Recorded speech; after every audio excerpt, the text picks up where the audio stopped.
الحق من ربك فلا تكن من الممترين.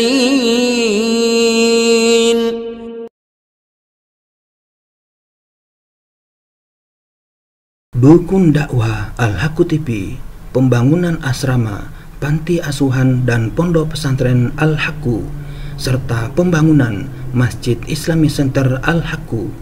Salurkan donasi Anda melalui Bank Syariah Indonesia dengan nomor rekening 7726170370 dengan kode bank 451 atas nama Muhammad Rais, pengasuh panti asuhan dan pondok pesantren Al-Haqqu.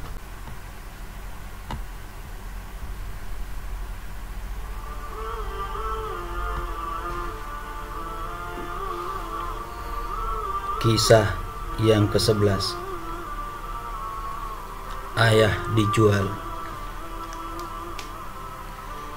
Kisah ini dipublikasikan di majalah Darul Mulahadhah edisi kedua dengan judul Ayah Dijual. Salah seorang pengajar di Darul Mulahadhah, sebuah panti bagi para remaja yang melakukan kejahatan moral atau kejahatan lainnya, mengatakan, salah satu kasus yang paling aneh yang pernah kami hadapi di lapangan adalah kasus seorang remaja yang terlibat dalam kasus moral. Setelah masa pembinaannya di panti berakhir, kami menyampaikan kepadanya tentang berakhirnya masa pembinaan dan dia akan dibebaskan minggu depan. Dia juga diminta untuk menyampaikan hal itu kepada keluarganya pada saat berkunjung agar bisa membawa jaminan yang semestinya. Remaja itu langsung menangis terseduh-seduh. Pada awalnya saya mengira bahwa itu adalah air mata bahagia karena dia bisa keluar dari panti. Akan tetapi tangisan yang terus-menerus ditambah dengan ekspresi kesedihan dan kegelisahan di wajahnya itu membuat saya memilih untuk menjauhkannya dari teman-temannya dan bertanya tentang penyebabnya. Dia mengatakan, saya tidak mau keluar dari panti. Saya mohon agar saya dibiarkan tetap tinggal di sini. Apa katamu? Sahutku sambil terkejut. Dia menjawab, saya ingin tetap di panti. Sebab meskipun panti ini membatasi kebebasan saya, tetapi lebih baik daripada di rumah ayah saya. Saya katakan padanya, kamu salah. Tidak ada tempat yang lebih baik daripada rumah keluarga.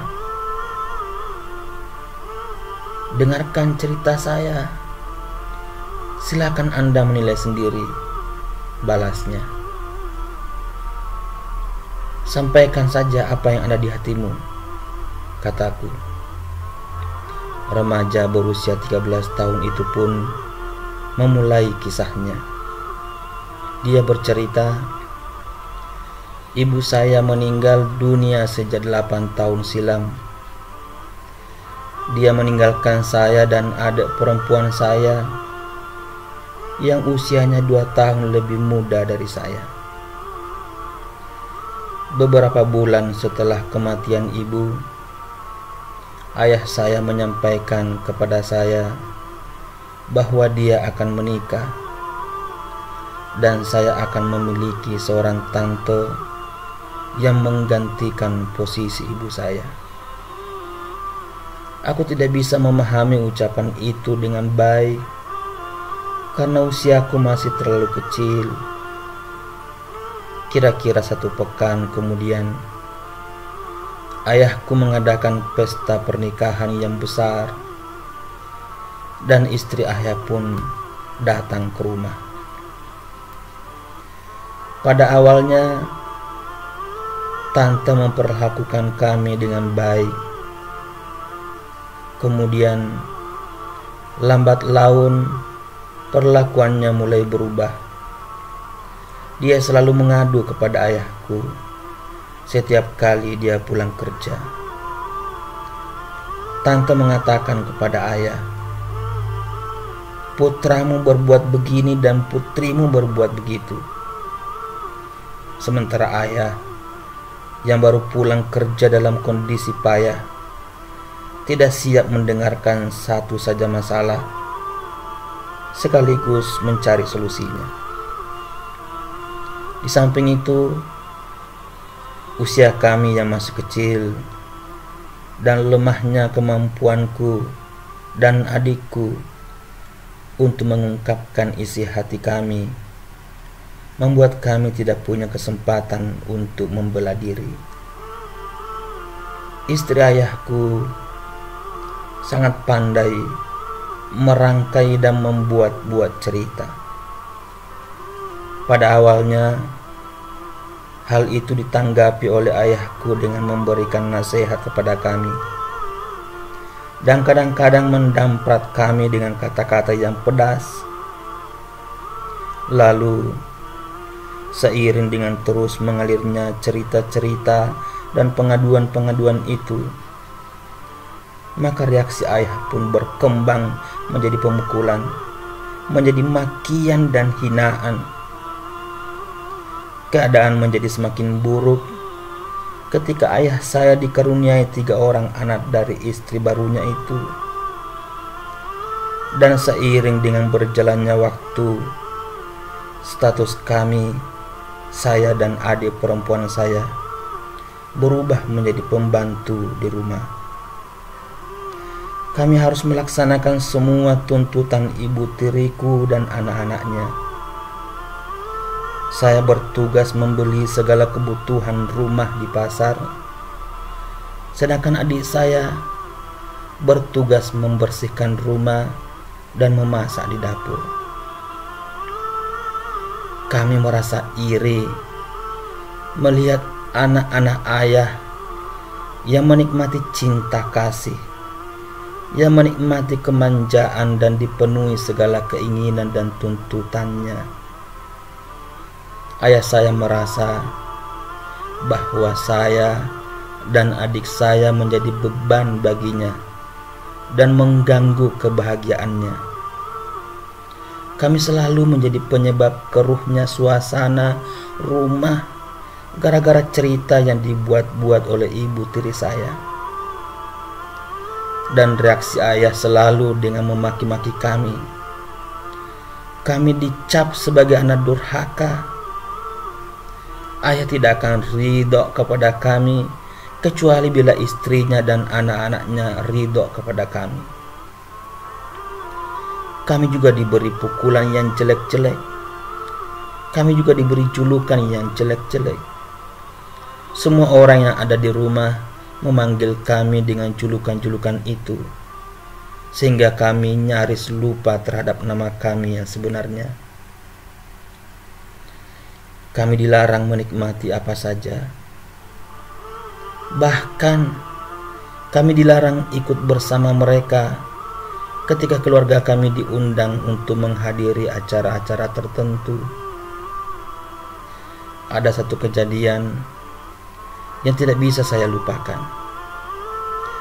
Pada musim dingin yang lalu, waktu itu saya merasakan sakit sekali di perut saya, dan ibu tiri saya menyuruh saya keluar untuk membeli roti makan malam, sementara cuaca sangat dingin.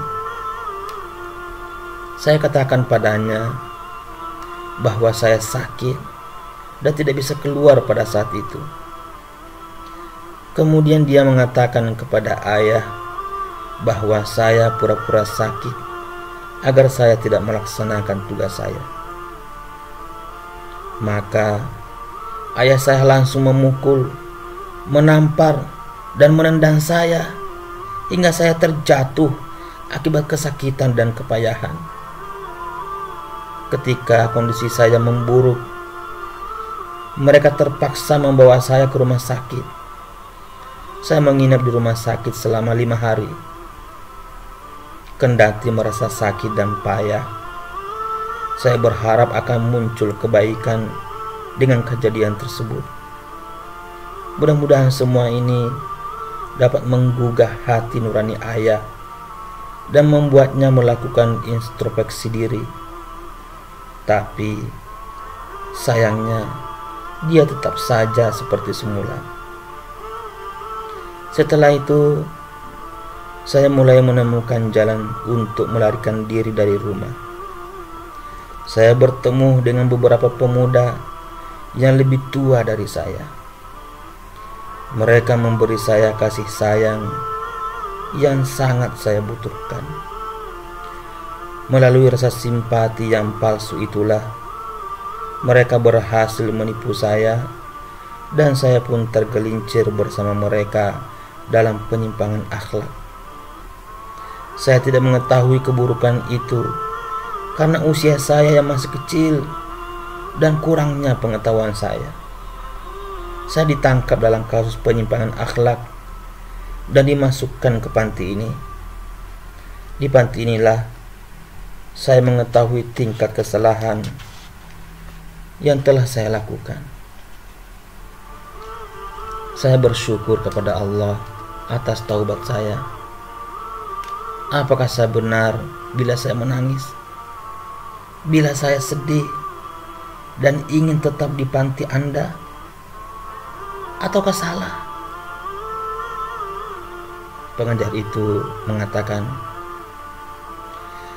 saya terdiam setelah dia membebani batin saya dengan beban yang terlalu berat yang dipikul oleh orang-orang dewasa, apalagi oleh seorang bocah yang belum menginjak remaja. Saya bingung untuk memberikan jawaban kepadanya. Siapa yang jahat terhadap anak ini? Siapa yang bertanggung jawab terhadap tragedi ini?